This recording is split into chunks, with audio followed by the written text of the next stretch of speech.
আর মাত্র কয়েকটা দিন বাকি আছে পুজোর, আর তার আগে নিজেকে একটু তৈরি করতে হবে না? তাই আজকে চলে গেছিলাম হচ্ছে হেয়ার কাট করানোর জন্য আমাদের এখানে একটা স্যালনে।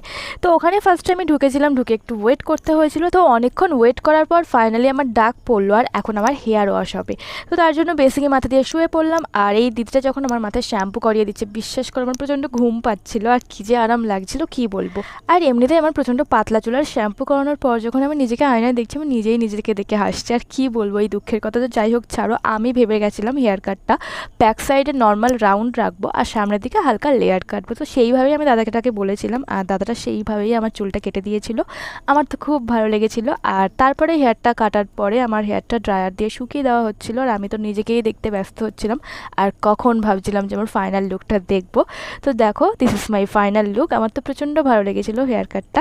তো তোমাদের কেমন লাগলো সেটা কিন্তু অবশ্যই কমেন্ট করে জানিও। এটাই ছিল আমার হেয়ার কাটিং ভিডিও। তো দেখা হচ্ছে পরের ভিডিওতে, বাই।